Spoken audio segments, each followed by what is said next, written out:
কোন দলের হাতে যাবে দেশ পরিচালনার চাবি, কে হবেন কর্ণধার, এ নিয়ে আগ্রহ দিনে দিনে বেড়েই চলেছে। সম্প্রতি ত্রয়োদশ জাতীয় সংসদ নির্বাচনের আগে এ নিয়ে উঠে এলো আরও একটি জরিপ। জনগণের নির্বাচন ভাবনা নিয়ে জরিপ করে ইনোভেশন কনসাল্টিং।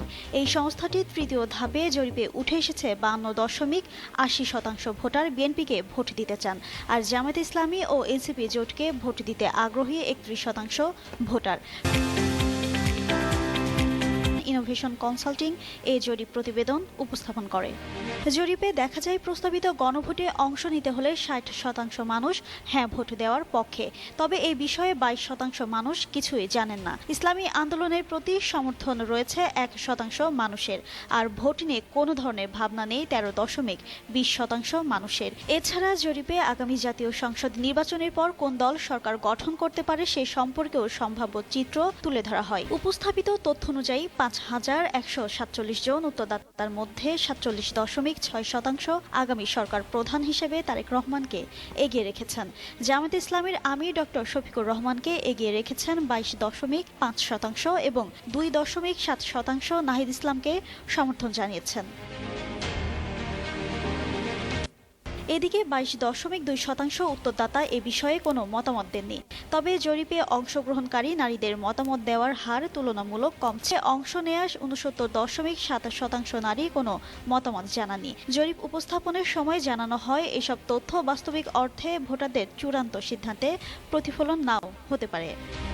আমাদের বাংলাদেশে বর্তমানে আমরা যে জামাত ইসলামীকে দেখছি, এই জামাত ইসলামীর জন্ম হয়েছিল 1941 সালের 26শে আগস্ট, তখনকার লাহোরে। তৎকালীন ব্রিটিশ ভারতের অন্তর্ভুক্ত ছিল লাহোর।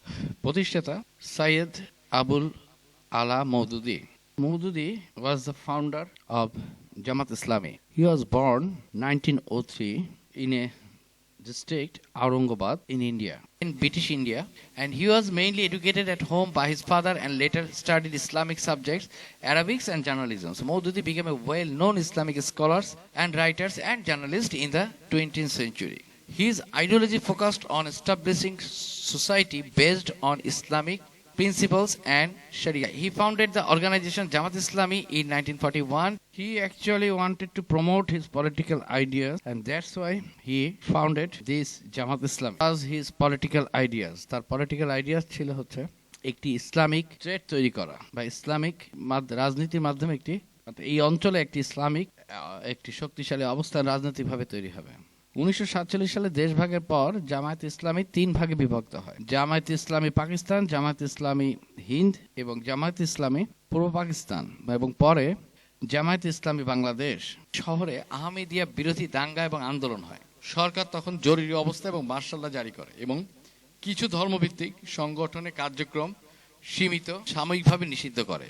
জামায়াত ইসলামীও সে সময় চাপ এবং বিধিনিষেধের মুখে পড়ে, এবং যদি এটা পরবর্তীতে আবার উঠে যায়। এবং এরপরে 1958 থেকে 1962 সালে জেলার আইয়ুব খান ক্ষমতা নেওয়ার পর সব রাজনৈতিক দলই কার্যক্রম নিষিদ্ধ হয়েছিল, সেখানে জামাত ইসলামীও ছিল। এবং 1962 সালে সংবিধানের পর ধীরে ধীরে দলীয় রাজনীতি আবার অনুমতি পায় এবং জামাত ইসলামী আস্তে আস্তে সুসংগঠিত হওয়ার চেষ্টা করে। জামাত 1953 সালে কেন নিষিদ্ধ হয়েছিল? জামাত 1953 সালে নিষিদ্ধ হয়েছিল একটি দাঙ্গা কাহিনী দেওয়ার কারণ, মানে এটা তখনকার সরকারের যে বক্তব্য, পাকিস্তানের আহমেদিয়া ইস্যুকে কেন্দ্র করে দাঙ্গা হয়েছিল এবং এই দাঙ্গা অস্থিরতার পর মওদুদিকে গ্রেপ্তার করা হয় এবং একটি সামরিক আদালতে তাকে মৃত্যুদণ্ড দেওয়া হয়। অভিযোগ ছিল যে তার লেখালেখি এবং বক্তব্য দাঙ্গা উস্কে দিয়েছে।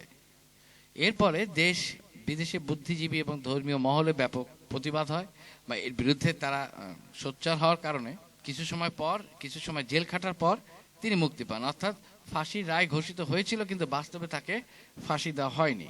রায়টা হয়েছিল শুধু ভিন্ন মতের কারণে না বা ইসলামিক আদর্শের কারণে, বরং এই ইসলামিক আদর্শ দিয়ে আহমেদিয়া সম্প্রদায়ের উপরে ঝাঁপিয়ে পড়েছিল দাঙ্গার তৈরি করার মাধ্যমে। এখন এখানে আবার তাহলে আহমেদিয়া সম্প্রদায়ের বিষয়টা চলে আসে। আহমেদিয়া সম্প্রদায় ছিল, অনেকেই বলে, সেটা হচ্ছে যে অনেক ইতিহাসবিদ মনে করেন যে আহমেদিয়া আন্দোলন 1889 থেকে 1908 এই যে মির্জা গোলাম আহমেদের সময়, এটা বিশেষ করে ব্রিটিশ কলোনিয়াল রুলারদের দ্বারা এটি তৈরি করা। তারা রাজনৈতিকভাবে সরাসরি ব্রিটিশ বিরোধী নয়, বরং ধর্মীয় এবং সামাজিক সংস্কারকে কেন্দ্র করে কাজ করে। আহমদিয়াদের একটি দিক যে ঔপনিবেশিক প্রসারিত পরিবেশের উপাদান, যার কারণে ব্রিটিশ প্রশাসন কিছুটা সুবিধা পেত, অর্থাৎ আহমেদিয়া ব্রিটিশদেরকে সমর্থন করতো। মোটামুটি ভাবে মুসলিমরা ব্রিটিশদেরকে শত্রু মনে করতো এবং তারা মনে করতো ব্রিটিশ এবং হিন্দুরা পরস্পর সহায়ক।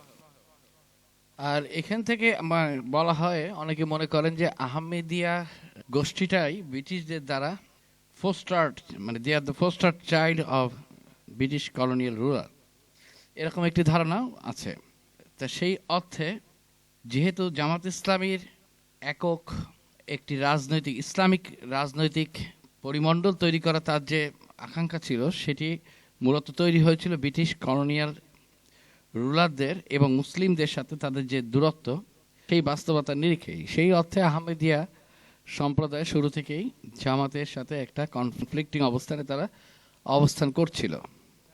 একটি সামরিক আদালতে তার বিচার হয় এবং মওদুদীকে ফাঁসির সাজা শোনানো হয়। পরবর্তীতে তাকে ফাঁসি থেকে ছাড় দেওয়া হয় এবং কিছু দিন জেল খাটার পর তিনি মুক্ত হন। জামাত ইসলামী যে আইডিওলজি, সেটি হচ্ছে একটা ইসলামিক স্টেট তৈরি করা, যেখানে সকল আইন, কুরআনিক যে আইন আছে সেটি দ্বারা পরিচালিত হবে। এখন কুরআনিক আইন আসলে কি? কুরআনিক আইন তো ইটসেলফ একটা আইনি ব্যবস্থা না, এটা ব্যাখ্যার মাধ্যমে বাস্তবায়িত হয়। ব্যাখ্যাটা যে মানুষ দিচ্ছে বা যে সম্প্রদায় দিচ্ছে, যে গোষ্ঠী দিচ্ছে, তার ব্যক্তিগত অবস্থান, তার চিন্তা ভাবনা, তার চাওয়া, তার ইডিওলজি সবকিছু এইটাকে প্রভাবিত করে। সেই কারণে আমরা দেখি ইসলামিক স্টেট বা ইসলামিক ল দ্বারা পরিচালিত ইসলামিক কান্ট্রিগুলো ভিন্ন ভিন্ন অবস্থান আছে। সৌদির দিকে তাকালে আমরা একরকম শাসন ব্যবস্থা, সেখানে কিংশিপ পাবো। ইরানে গেলে সেখানে পাবো সুপ্রিম লিডার। আফগানিস্তানের ব্যাপার আবার অন্যরকম, পাকিস্তানের ব্যাপার আবার একটু ভিন্ন। তার মানে কোনো ইউনিভার্সাল বেঞ্চমার্ক নাই এখানে। সংক্ষেপে একটা ইডিওলজিক্যাল এবং রাজনৈতিক লুকানো দ্বন্দ্ব, যেখানে বাহ্যিক ফোকাস ধর্ম হলেও ভিতরে রাজনৈতিক প্রভাব এবং ক্ষমতার লড়াই কাজ করেছে। তারা নারীদেরকে সকল জায়গায় বাইরে তারা রাখতে চান। ইভেন বাংলাদেশের যে মাদ্রাসাগুলো পরিচালিত হয়, নারী মাদ্রাসা, আমরা যে ডেটাগুলো দেখতে পাই, সেখানে দেখা যাবে যে নর্মাল একটি গার্লস কলেজ বা গার্লস স্কুলে এভারেজে যতগুলো নারী শিক্ষক আছে, আপনি যদি মাদ্রাসাগুলোতে যান, মহিলা মাদ্রাসাগুলো, সেখানে দেখবেন তার অর্ধেকও, পার্সেন্টেজ অনুযায়ী তার অর্ধেকও নারী শিক্ষক সেখানে নাই। অর্থাৎ নারীদের মাদ্রাসাকে পুরুষ দ্বারা পরিচালিত করে পুরুষ শিক্ষক দিয়ে চালালে তাতে কিন্তু জামাতের কোনো সমস্যা হয় না। এদেরকে তো নারীদের জন্য বলা হয় যে এরা নারীদের হয়ে কাজ করে, কিন্তু সেই নারীদের নাম কোথায়? সেই নারীদের প্রতিষ্ঠা কোথায়? সেই নারীদের নেতৃত্ব সংসদে কোথায়? নারীদের নেতৃত্ব মানে ওমেন্স উইংসও হলেও সেই ওমেন্স উইংস তো মূল ধারার সর্বোচ্চ পর্যায়ে থাকবে। সেটা কি তারা পালন করেছে? করেনি। তাদের নাম আমরা জানি না। কিন্তু পদের ক্ষেত্রে কিন্তু জামাত সর্বোচ্চ আমির বাদে সবগুলোতে নারী পদ তারা রেখেছে। কিন্তু বাস্তবে আপনি যদি সার্চ দেন, আপনি যদি দেখতে যান যে বাংলাদেশের 3টি জেলায় জামাতের আমিরকে, আপনি সার্চ দিয়ে পাবেন পুরুষদের নাম, কিন্তু কোনো নারীর নাম আপনি পাবেন না। এটা শুধুমাত্র পাড়া, মহল্লা, গ্রামে এবং ঘর থেকে ঘরের মধ্যে সীমাবদ্ধ। অর্থাৎ তারা বলছে এটা ওমেন্স উইংস, কিন্তু এই ওমেন্সদের অবস্থান কিন্তু গৃহের মধ্যেই। তাহলে তারা নারীদের হয়ে কাজ করে নারীদেরকে একটা উন্নত জীবন দেওয়া, বা নারীদের হয়ে কাজ করতে গেলে তো শুধু গৃহের মধ্যে অবস্থান করলে হবে না, তার রিপ্রেজেন্টেটিভ তো বাইরে আসতে হবে। সেটা কিন্তু আপনি খুঁজে পাবেন না, পাচ্ছেন না। একটা কারণ হচ্ছে নারীরা নাই, আরেকটা কারণ হচ্ছে জামাত নারীদের নামটাকেও প্রকাশ করতে চায় না। কিন্তু প্রত্যেকটা নারীর একটা ইন্ডিভিজুয়ালিটি ছিল, চারিত্রিক বৈশিষ্ট্যতেই কিন্তু ইতিহাস তাদেরকে মূল্যায়িত করে। এটা মূলত নবী আমলেও আমরা দেখেছি।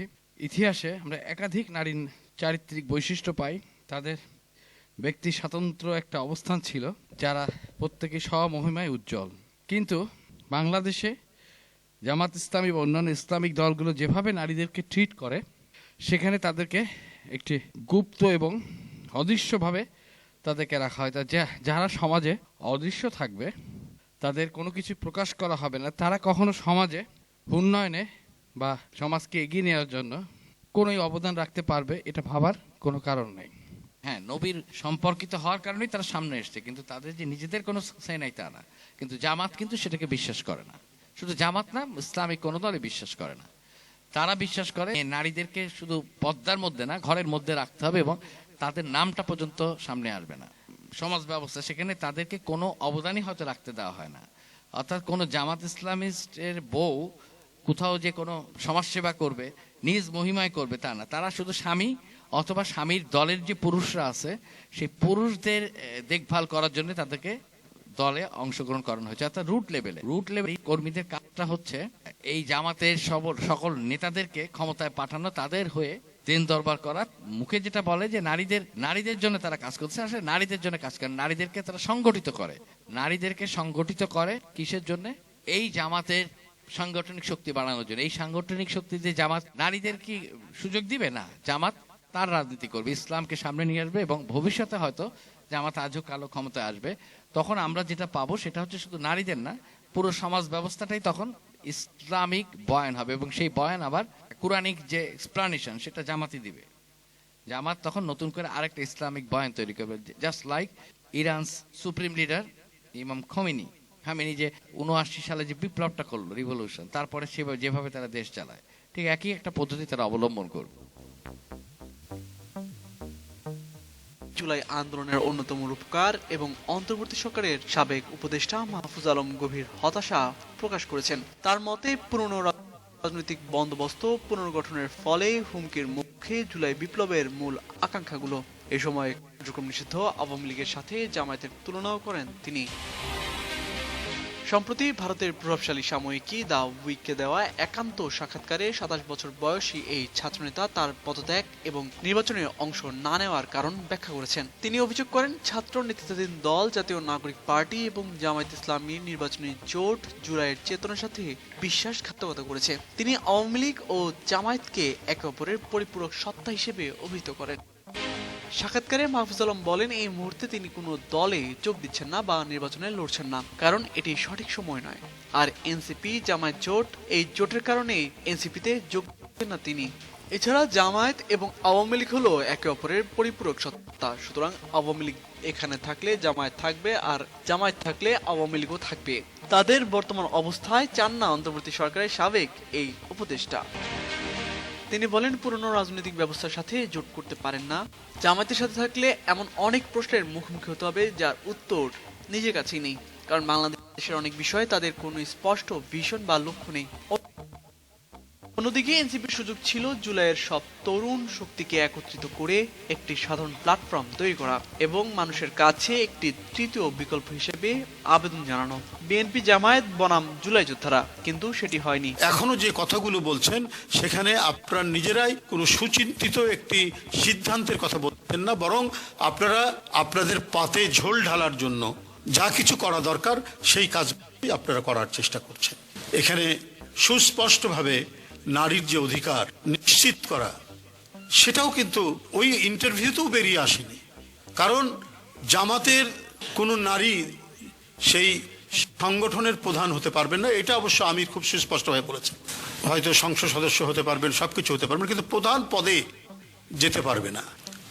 মানে এটা একেবারে রীতিমতো একটা ইসলামিক জোটে রূপ নিয়েছে। তো ঠিক আছে, নিক, অসুবিধা নেই, কিন্তু যে কাঠামোতে নির্বাচন হচ্ছে এটা তো গণতান্ত্রিক কাঠামো। তো গণতান্ত্রিক কাঠামোতে রাজনৈতিক দলগুলোর যদি গণতান্ত্রিক চরিত্র না থাকে, তাহলে এই কাঠামোতে ধর্মীয় রাজনৈতিক দলগুলো কিভাবে নির্বাচন করে? আমার প্রশ্ন, একটা মৌলিক প্রশ্ন। কারণ আপনি গণতান্ত্রিক কাঠামো যদি মেনে নেন, তাহলে নারী পুরুষের অধিকার সমান। অধিকার যদি সমান হয়, তাহলে যেই নারী পুরুষ রাজনীতি করছে, সংগঠন করছে, তাই না? আমি তো দেখছি তো নারীদের স্লোগান শাহবাগের এখানে যেসব উচ্চারণ করতেছে, আমি এগুলো আর বলি না, এগুলো একটু মানে কোনো শিক্ষা দীক্ষা আছে কিনা সন্দেহ আছে। নিজেদের অঙ্গ প্রত্যঙ্গ নিয়ে স্লোগান দিচ্ছে অশালীন ভাষায়। ওই যে আম্বার, ওই যে রাক্ষুর জিএস দেখেন, তার স্লোগানের সাথে তাল মিলায় ওই বোরকা হিজাব পরা মেয়েরাও লাফাইতেছে, কি সব মানে উচ্চারণ করতেছে, আমি করতে পারলাম না, সরি। তো যাই হোক, এখন কথা হলো যে শফিকুর রহমান যেটা আল জাজিরাকে বলছেন, ব্যাখ্যা দিছে যে এবার নির্বাচনে তার দল থেকে একজন নারীকেও মনোনয়ন দেওয়া হয়নি, তবে তারা এর জন্য প্রস্তুতি নিচ্ছেন, 1 বছর প্রস্তুতি নিচ্ছে। তার মানে কোন অবস্থানে আছে যে নারীদের ব্যবহার করতেছে? বললাম মাওলানা রনি দেখলাম বলতেছে যে 1 কোটি জামাত ইসলামীর 50 লক্ষ বউ নাকি এখন মাঠে ময়দানে। এটা তো গেল নারীদের একটি প্রসঙ্গ, কিন্তু মূলত ইসলামিক স্টেট যে লাইনের উপর ভিত্তি করে একটি ইসলামিক শাসন ব্যবস্থা গড়ে ওঠে, সেই লাইনটি কি? সেটি হচ্ছে sovereignty of Almighty Allah. An Islamic state is ideally governed by Sharia law, which is considered divinely ordained and unchangeable. In contrast, democracy is based on popular sovereignty, where laws are created by elected representatives and can be changed according to majority opinion. Can be changed, can be repealed, বহু কিছু হতে পারে, and this creates a fundamental tensions because in Islam's ultimate authority lies with Allah and the Quran, not with human majorities. Therefore, democratic decisions may sometimes contradict Sharia principles, leading to the conflict between divine law and popular will. যদি জামাত করে, ভাইয়ের চেয়ে বোন যদি মেধাবী হয়, সেও যদি জামাত করে, তাহলে ভাই আমির হইতে পারবে, ভাই এমপি হইতে পারবে, ভাই সে মন্ত্রী হইতে পারবে, আর তার বোন যোগ্যতা থাকা সত্ত্বেও এবং একই রাজনীতি করা সত্ত্বেও সে এমপি হইতে পারবে না, জামাতের আমির হইতে পারবে না, প্রধানমন্ত্রী হইতে পারবে না। এটা কি বৈষম্য না? এটা কি নারীর অধিকার বলে? বাংলাদেশে বহুকাল নারী দলীয় প্রধান ছিল, প্রধানমন্ত্রীও ছিল। 2001 সাল থেকে 2006 পর্যন্ত বেগম খালেদা জিয়ার নেতৃত্বাধীন মন্ত্রিসভায় মন্ত্রীও ছিলেন মতিউর রহমান নিজামী প্রয়াত এবং আলী হাসান মুজাহিদ, ঠিক না? তাহলে তখন এই না কেন বা উঠানো কি উচিত কিনা? আমি মনে করি না, সেটা সঠিক ছিল। কিন্তু এখন যেভাবে বলা হচ্ছে, বলছেন যে এটা সম্ভব নয়। এর কারণ ব্যাখ্যা তিনি বলেন, আল্লাহ প্রত্যেককে তার নিজস্ব সত্তায় সৃষ্টি করেছেন। একজন পুরুষ কখনো সন্তান ধারণ করতে পারেন না, শিশুকে বুকের দুধ খাওয়াতে পারবে না। আল্লাহ যা সৃষ্টি করেছেন আমরা তা পরিবর্তন করতে পারি না। কিছু ক্ষেত্রে সীমাবদ্ধতা আছে, তারা দায়িত্ব পালন করতে পারবেন না। কিছু শারীরিক অসুবিধা আছে যা আমরা অস্বীকার করতে পারি না। একজন মা যখন সন্তান জন্ম দেন, তিনি কিভাবে এই দায়িত্ব পালন করবেন, এটি সম্ভব নয়। ভাই, অবশ্যই সম্ভব। তাহলে জসিন্তা সম্ভবত নিউজিল্যান্ডের প্রধানমন্ত্রী, তিনি কিভাবে পারলেন? তিনি যদি সন্তান সম্ভব হয় বা তখন বাচ্চার দেন এরকম পর্যায়ে, সাধারণত আমরা দেখি যখন কেউ প্রধানমন্ত্রী হন তখন একটা নির্দিষ্ট বয়সে হন, তার আগে তার হয়তো সন্তান হয়। আচ্ছা, বুঝলাম সেই ইয়াং বয়সে হয়েছে, তার বিয়ে হয়েছে, তার সন্তান সম্ভব হয়েছে, ঠিক আছে, 6 মাস দায়িত্ব পালন করবেন। যে উপপ্রধানমন্ত্রী, অস্থায়ী প্রধানমন্ত্রী, তিনি করবেন। আপনি একটা নারী সন্তান জন্ম, এখানে জামাতের প্রধান বুকের দুধ খাওয়ানোর ইস্যুটাকে সামনে টেনে নিয়ে আসছেন, অন্যগুলো বাদ দিয়েছেন, এটা শুভ লক্ষণ। কিন্তু কথা হচ্ছে যে শুধুমাত্র প্রধানমন্ত্রী, নারী প্রধানমন্ত্রী হলেই বুকের দুধ খাওয়ানোর গল্পটি আসছে। এখন তো সমাজে মেয়েরা সব জায়গায় কাজ করছে, বাসা বাড়িতেও তারা কাজ করে, গার্মেন্টসে কাজ করে। তাদের কাজের যে পরিধি এবং পরিসীমা, সেটা তো তাদের একটা ব্যাপ্তি আছে। তাহলে সেই ক্ষেত্রে জামাতের মতামত কি? এখানে প্রধানমন্ত্রীর পদটাই একটা বিশেষ পদ, তা তো না। অন্যান্য যেসব জায়গায় নারীরা পুরুষের সাথে কাজ করছে, তাহলে সেখানে তো একই সমস্যা হবে। তাহলে কি নারীরা আর কেউ ঘর থেকে বের হবে না? তাদের লেখাপড়ারও দরকার নেই? ব্যাপারটা কি এরকম হবে? কথা হচ্ছে যে তারা ইসলামিক দোহাই দিয়ে এক ধরনের ডমিনেন্স তৈরি করতে চায়, এক ধরনের repression.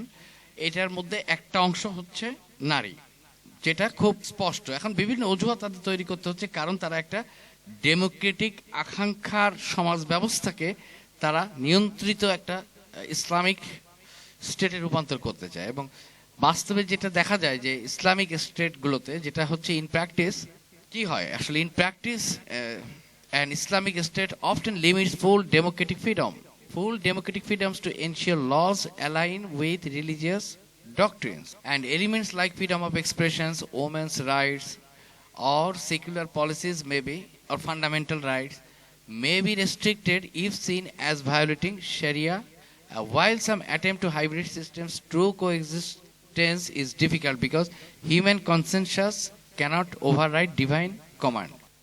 In an Islamic state, law is believed to come from God, so some rules are fixed and cannot be changed by people.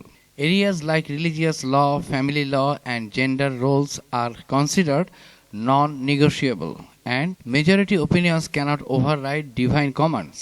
Leadership is usually restricted by religions and gender, and women or non-Muslims may have limited political authority.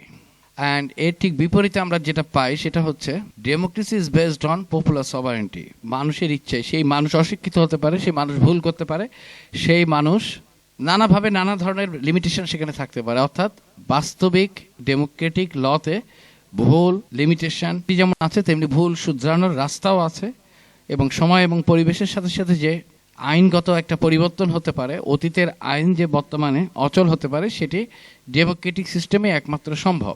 অন্য কোনো divine রুলের মাধ্যমে সেটা বাস্তবে applicable করা সম্ভব হয় না। এবার আসা যাক জামাত ইসলামীর যে লুকোচুরি খেলার যে প্রবণতা অথবা মানুষকে ধোঁকা দেওয়ার যে প্রবণতা, ইসলামকে তারা যেভাবে দেখতে চায় রাষ্ট্রে, বর্তমানে তারা সেটিকে পর্দার অন্তরালে রেখে বর্তমান সিস্টেমে তারা একটা পার্ট হয়ে তাদের কথাটা হচ্ছে যে বর্তমান সিস্টেম থেকে আমাকে বের হয়ে এসে আমাকে সিস্টেমটাকে ওভাররুল করতে হবে, এরকম একটা চিন্তা তারা করে। Jamaat Islami believes sharia should be the supreme law and sees democracy only as a tool, not as a value. এটা হচ্ছে বড় সমস্যা। বর্তমান যে গণতান্ত্রিক পদ্ধতি সেটি কি তারা উন্নত করতে চায় না, তারা চায় বর্তমান পদ্ধতির মধ্য থেকে তারা বের হয়ে আসবে, সামনে এগিয়ে আসবে, এসে তারা বর্তমান পদ্ধতিকে পাল্টে দেবে মানে পুরো সিস্টেমটাকে পাল্টে দেবে। It rejects gender equal leaderships and does not accept popular sovereignty in principles, yet it participates in elections, parliaments and constitutional politics. Jamaat uses democratic freedoms such as voting, organizing and campaigning, but does not fully accept democratic outcomes when they conflict with its ideology. This creates a contradiction, and Jamaat practices democracy tactically while aiming to replace the democratic systems itself, which leads to mistrust, fear among minorities and also among Muslim populations. আর এটার কারণেই এই যে সাম্প্রতিক সময় আমরা দেখব Islamic আন্দোলনের নেতা ফজলুল হক সে জামাতকে মুনাফিক বলছেন যে এটা সম্ভব নয়। এর কারণ ব্যাখ্যা তিনি বলেন, আল্লাহ প্রত্যেককে তার নিজস্ব সত্তায় সৃষ্টি করেছেন। একজন পুরুষ কখনো সন্তান ধারণ করতে পারেন না, শিশুকে বুকের দুধ খাওয়াতে পারবে না। আল্লাহ যা সৃষ্টি করেছেন আমরা তা পরিবর্তন করতে পারি না। কিছু ক্ষেত্রে সীমাবদ্ধতা আছে, তারা দায়িত্ব পালন করতে পারবেন না। কিছু শারীরিক অসুবিধা আছে যা আমরা অস্বীকার করতে পারি না। একজন মা যখন সন্তান জন্ম দেন তিনি কিভাবে এই দায়িত্ব পালন করবেন, এটি সম্ভব নয়। ভাই অবশ্যই সম্ভব। তাহলে জসিন্তা সম্ভবত নিউজিল্যান্ডের প্রধানমন্ত্রী, তিনি কিভাবে পারলেন? তিনি যদি সন্তান সম্ভব হয় বা তখন বাচ্চার দেন এরকম পর্যায়ে, সাধারণত আমরা দেখি যখন কেউ প্রধানমন্ত্রী হন তখন একটা নির্দিষ্ট বয়সে হন, তার আগে তার হয়তো সন্তান হয়। আচ্ছা বুঝলাম সেই ইয়াং বয়সে হয়েছে, তার বিয়ে হয়েছে, তার সন্তান সম্ভব হয়েছে, ঠিক আছে, 6 মাস দায়িত্ব পালন করবেন। যে উপপ্রধানমন্ত্রী অস্থায়ী প্রধানমন্ত্রী তিনি করবেন। আপনি একটা নারী সন্তান জন্ম দেয়, এটা তার অপরাধ? এটা তো গর্ব, এটা তো রাষ্ট্র তাকে যে একেবারে জাতির একটা যোগ্য সন্তান, আপনি একটা সন্তানের মা হতে যাচ্ছেন, আপনি 6 মাস পর আবার দায়িত্ব পালন করবেন। অজুহাত মূল কথা হচ্ছে যে তারা ইসলামিক দোহাই দিয়ে এক ধরনের ডমিনেন্স তৈরি করতে চায়, এক ধরনের রিপ্রেশন। এটার মধ্যে একটা অংশ হচ্ছে নারী, যেটা খুব স্পষ্ট। এখন বিভিন্ন অজুহাত তাদের তৈরি করতে হচ্ছে, কারণ তারা একটা ডেমোক্রেটিক আকাঙ্ক্ষার সমাজ ব্যবস্থাকে তারা নিয়ন্ত্রিত একটা ইসলামিক স্টেটে রূপান্তর করতে চায়। এবং বাস্তবে যেটা দেখা যায় যে ইসলামিক স্টেটগুলোতে যেটা হচ্ছে ইন প্র্যাকটিস কি হয়, আসলে in practice an Islamic state often limits full democratic freedoms to ensure laws align with religious doctrines, and elements like freedom of expressions, women's rights, or secular policies or fundamental rights may be restricted if seen as violating Sharia. While some attempt to hybrid systems, true coexistence is difficult because human consensus cannot override divine command. এখন প্রশ্নটা হচ্ছে এই divine কমান্ডটা কে ঠিক করে? কুরআনে কিছু কিছু জায়গায় অনেক কথা আছে, তার ইন্টারপ্রিটেশন বিভিন্ন রকম হতে পারে। সেটাকে যদি আমরা হাদিস দিয়ে ইন্টারপ্রেট করি এবং সেটা দিয়ে রাষ্ট্র পরিচালনা করতে যাই, তাহলে যে দল ক্ষমতায় থাকবে, ইসলামিক যে আইডিওলজির দল, সেই দল তার সুবিধা মতো ইসলামের বয়ান ঠিক করবে, ইসলামের ন্যারেটিভ ঠিক করবে, করে রাষ্ট্র পরিচালনা করবে। এবং এই কারণে রিলিজিয়াস ইন্টারপ্রিটেশন আসে সৌদি যে কিংডম, সেখান থেকে। ইরানে সর্বোচ্চ ধর্মীয় নেতা দুইটা জিনিস হাতে রেখেছে, একটা হচ্ছে রিলিজিয়াস ন্যারেটিভস, সে ঠিক করবে কোনটা রাইট কোনটা রং, আরেকটা হচ্ছে রাষ্ট্রীয় নিরাপদ। অনেকটা হাসিনার সাথে মিল আছে, হাসিনা যেহেতু ধর্ম ব্যবহার করেনি সেহেতু সে ধর্মটাকে বাদ দিয়েছে, রাষ্ট্রীয় নিরাপত্তা অজুহাত দিয়ে অনেক কিছু বাংলাদেশে করা হয়েছে হাসিনার আমলে বা স্বাধীনতা উত্তর বাংলাদেশে। একইভাবে ধর্মীয় যে কোনো আইডিওলজির দল ক্ষমতায় গেলে তারা রিলিজিয়াস বয়ানকে ব্যবহার করে এবং সেই বয়ানটা তখন আর ধর্ম থাকে না। ইসলাম নারীদের কতটুকু সুবিধা দিচ্ছে এবং স্বয়ং ইসলামে অন্যান্য ধর্মের প্রতি কতটুকু সহানুভূতিশীল সেটা নিয়ে আলোচনা থাকতেই পারে, সমালোচনা থাকতে পারে, ডিবেট থাকতে পারে, কিন্তু ইসলামিক যে পলিটিক্যাল এস্টাবলিশমেন্ট সেটি মূল ইসলাম থেকেও দূরে সরে যায়, এটা সরে যাবে। কারণ আপনি ইসলামের নামে করছেন, শেখ হাসিনা করেছিল তার বাবার নামে, শেখ হাসিনা করেছিল মুক্তিযুদ্ধের নামে, আর ইসলামিক একটা দল করে আল্লাহর নামে, কিন্তু মূল জায়গায় যে তারা কিন্তু জনগণ থেকে বিচ্ছিন্ন হয়ে যায় এবং সবই তারা মালিক হয়। এই কারণে সৌদি কিংডমের এত টাকা। এই কারণেই বর্তমান ইরানে আমরা যেটা দেখি সেটা হচ্ছে আইআরজিসি স্যাংশন আমেরিকা দিয়েছে, কিন্তু আইআরজিসির কিন্তু অর্থনৈতিক যে সমৃদ্ধি সেটা বন্ধ হয়নি, কারণ তারা এই কালোবাজারির মাধ্যমে পুরো ব্যবস্থাটাকে নিয়ন্ত্রণ করে।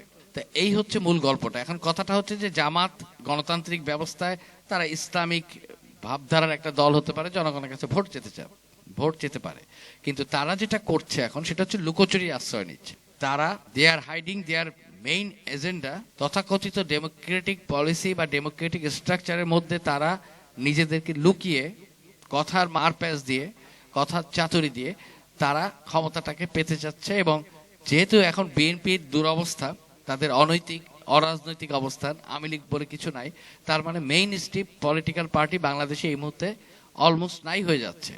সেই জায়গাটায় যে ভ্যাকুয়াম তৈরি হয়েছে, ভ্যাকুয়ামটা নেওয়ার জন্য জামাত তার সর্বোচ্চ প্রচেষ্টা সে অব্যাহত রেখেছে। এরপর আসা যাক বর্তমান বিশ্ব অর্থনৈতিক যে বন্দোবস্ত, যেখানে মানি মার্কেট, সুদ, ব্যাংকিং ব্যবস্থা, ক্রেডিট সিস্টেম, এই সব কিছুকে আসলে পরিবর্তন করে একটা দেশের পক্ষে শুধুমাত্র ইসলামিক সুদ মুক্ত একটি ব্যবস্থা পরিচালনা করা সম্ভব, এটা বাস্তবে কখনোই সম্ভব না।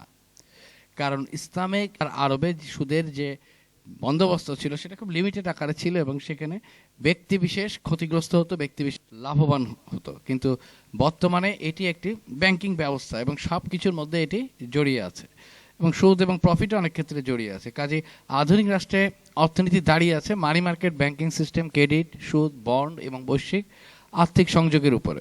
রাষ্ট্র বাজেট তৈরি করে, ব্যাংক ঋণ, ট্রেজারি বন্ড, কেন্দ্রীয় ব্যাংকের নীতি, মুদ্রাস্ফীতির নিয়ন্ত্রণ, এই সব কিছুর মাধ্যমে। এখানে ইন্টারেস্ট শুধু নৈতিক প্রশ্ন না, এটি একটি টেকনিক্যাল টুল।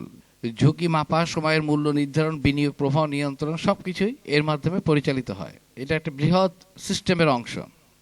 কাজে ইসলামী আইনে যদি সুদ যেভাবে ইসলামী আইনকে বলা হয় সুদের ক্ষেত্রে, সেটি হলে পুরো মানি মার্কেট থেকে সুদ তুলে দিতে হবে। রাষ্ট্র ঋণ নিতে পারবে না, বড় অবকাঠামো বিনিয়োগ থেমে যাবে, কেউ আপনাকে লোন দিবে না, কারণ লোনের ব্যবস্থাই তো তখন থাকবে না। আন্তর্জাতিক বাণিজ্য এবং বৈদেশিক লেনদেন অচল হবে এবং ইসলামিক ব্যাংকিং যেগুলো আছে বর্তমানে সেটা তো লোক দেখানো একটা বিষয়, বাস্তবে ওখানে তো ফিক্সড ইন্টারেস্ট দেওয়া হয়। কাজে ইন্টারেস্টের বিকল্প নামে প্রফিট রেট ব্যবহার করে, কিন্তু কাঠামো প্রায় একই থাকে। তাই সম্পূর্ণ সুদবিহীন রাষ্ট্রীয় অর্থনীতি বর্তমান বৈশ্বিক ব্যবস্থায় একটি অবাস্তব পদক্ষেপ বা চিন্তা। এবং ইসলামী আইন দিয়ে রাষ্ট্র পরিচালনায় কার লাভ আসলে কার ক্ষতি হবে? তখন ইসলামিক আইন দ্বারা এখনো অনেক রাষ্ট্র পরিচালিত হচ্ছে, সেখানে কারা লাভবান হচ্ছে? আর এই কারণেই দেখা যায় যে ইসলামিক আইন দিয়ে পুরো রাষ্ট্র পরিচালনা বাস্তবে সম্ভব নয়, কিন্তু ক্ষমতায় গেলে ইসলামপন্থী দলগুলো এই দিকেই যাওয়ার চেষ্টা করে। তখন যা হয়, তখন আসলে যেটা হয় সেটা হচ্ছে সুদ পুরোপুরি উঠে যায় না, বরং নাম বদলায়। ব্যাংক, বড় ব্যবসা এবং রাষ্ট্রীয় এলিটরা বিশেষ ছাড় এবং ফাঁকফোকর পায়, সাধারণ মানুষ পায় না। স্বচ্ছতা এখানে হারিয়ে যায়, সুরক্ষা এবং স্বচ্ছতা থাকে না। ফলে ইসলামী আইন প্রয়োগের প্রচেষ্টায় রাষ্ট্র উপকৃত হয় না, বরং উপকৃত হয় ক্ষমতাসীন দল, তাদের ঘনিষ্ঠ ব্যবসায়ী গোষ্ঠী এবং নিয়ন্ত্রিত ধর্মীয় এলিট শ্রেণী। একই কথা কিন্তু ফ্যাসিজমে একই জিনিস আমরা দেখতে পাই। এবং ক্ষমতাসীন দল, তাদের ঘনিষ্ঠ ব্যবসায়ী গোষ্ঠী এবং নিয়ন্ত্রিত ধর্মীয় এলিটদের দ্বারা এই কাজগুলো করে পদ্মার অন্তরালে। আদর্শ নামে যে পরিবর্তনের কথা বলা হয় তা বাস্তবে ক্ষমতা এবং সম্পদের পুনর্বন্টন হয় উপরের দিকে। আমরা হাসিনার আমলে একই জিনিস দেখেছি, ওখানে ধর্ম ছিল না, ওখানে ছিল ফ্যাসিজমের একটা ঝনঝনানি, আর কিছুই না। তাহলে অবস্থা তখন পাল্টায়, ধর্মীয় লেবাসে আবৃত একদল ধর্ম ব্যবসায়ী তাই এই প্রকল্প নৈতিকতার চেয়ে বেশি হয়ে ওঠে ক্ষমতা কেন্দ্রিক এবং সুবিধাভোগী রাজনীতি একটি হাতিয়ার। এর বাইরে আসলে কিছুই তখন আর সাধারণ মানুষ পায় না, যার প্রমাণ আমরা ইসলামিক কান্ট্রিগুলো, মিডল ইস্টের কান্ট্রিগুলো এবং বর্তমান ইরানকে দেখলেও বুঝতে পারবো। সেখানে মুদ্রার এতটাই অবমূল্যায়ন হয়েছে, মুদ্রা ব্যবস্থা এতটাই ভেঙে পড়েছে যে ওখানে লক্ষ লক্ষ টাকা লাগে একটা নিত্য প্রয়োজনীয় জিনিস কিনতে গেলে, এবং তারপরেও সেটা প্রাকৃতিক সম্পদে ভরপুর একটা দেশ। দীর্ঘদিনে তাদের ঐতিহ্য আছে, আদর্শ আছে, কিন্তু তারা তো ইসলামিক আইন ফলো করে চলছে। কিন্তু ওখানকার যে ইসলামিক এলিটরা, আইআরজিসি বলে যে বিশেষ বাহিনীর সদস্যরা আছে, তাদের কিন্তু রাজনৈতিক অবস্থা, অর্থনৈতিক অবস্থা সাধারণ মানুষের মতো না। তাদেরকে কিন্তু মুদ্রাস্ফীতির যে কুফল সেটি ভোগ করা লাগছে না, স্যাংশনের প্রভাবও তাদের উপরে নাই। একই কথা সৌদি রাজ পরিবারের ক্ষেত্রে প্রযোজ্য। কত টাকার মালিক তারা, কত টাকা তাদের কাছে আসে বিভিন্ন ইসলামিক পন্থা যে অর্থ তারা উপার্জন করে, হজ ব্যবস্থাপনার মাধ্যমে অর্থ উপার্জন করে, বিভিন্ন কর ইসের মাধ্যমে করে, সাধারণ সৌদিরা কি তা পায়? কাজেই ইসলামের শাসন কতিপয় ব্যক্তিকে আনচ্যালেঞ্জড একটা ক্ষমতা দেয়, কারণ সেটি আল্লাহর নামে পরিচালনা করা হয়, যেটা অ্যাবসলিউটলি ভোগাস একটা জিনিস। কিন্তু ধর্মের নামে করা হয় বলে মানুষ ওখানে অনেক সময় মুখ খুলতে পারে না। মানুষ মুখ খুলতে যেমন ভয় পায়, তেমনি এখানে ভয় আসে দুই কেন্দ্রিক। মুসলিম সমাজ হলে একটি ভয় আসে মৃত্যুর পরে আল্লাহ কি শাস্তি দেবেন এই ভয়, আরেকটি হচ্ছে ক্ষমতাবানদের ভয়। তার মানে ইসলামিক স্টেটে মানুষকে দুই ধরনের ভয়ের সম্মুখীন হতে হয়। এই জন্যে এই ইসলামিক স্টেট নামক যে পন্থা, সেটি মানুষকে আরো ভীত করে তোলে। দুইভাবে ভীত, একটা হচ্ছে আধ্যাত্মিকভাবে তারা ভয়ের শিকার হয়, আরেকটি হচ্ছে রাষ্ট্র ব্যবস্থায় যে ক্ষমতায় যারা থাকে তারা করে। কাজে ইসলামিক ব্যবস্থায় একটি রাষ্ট্র যখন পরিচালিত হয় তখন মানুষের ভয়ের মাত্রা অলমোস্ট ডবল হয়ে যায়। জামাত সেই দিকে এগোতে চায়, কিন্তু তাদের বৈশিষ্ট্য হচ্ছে, বিশেষ বৈশিষ্ট্য হচ্ছে যে তারা একটা ডিসিপটিভ পলিসিকে সামনে রেখে, অর্থাৎ তারা মুখে বলে না, কিন্তু তারা কিন্তু তাদের নীতি নৈতিক আদর্শ পাল্টায়নি বলে আজকে আমরা সংসদ ইলেকশনে একজনও নারী সদস্যকে খুঁজে পাইনি, কারণ তাদের দেওয়ার মতো কোনো নারী নাই। তাদের যে নারী সদস্যরা আছে ওরা পাড়া মহল্লায় বাসায় বাসায় যে নারীদের ব্রেন ওয়াশ করে। কি জন্য নারীদের ব্রেন ওয়াশ করে? তাদের ক্ষমতায়নের জন্য না, নারীদের ব্রেন ওয়াশ করে এই পুরুষ নেতাদেরকে ক্ষমতা দেওয়ার জন্য, তাদেরকে ক্ষমতায় পাঠানোর জন্য। অর্থাৎ সকল কাজ নারীদের পুরুষ কেন্দ্রিক। ওই পুরুষ সমাজকে তেল মালিশ করাটাই এই জামাতের মহিলা নেতৃবৃন্দের কাজ, এর বাইরে কিন্তু কিছু না।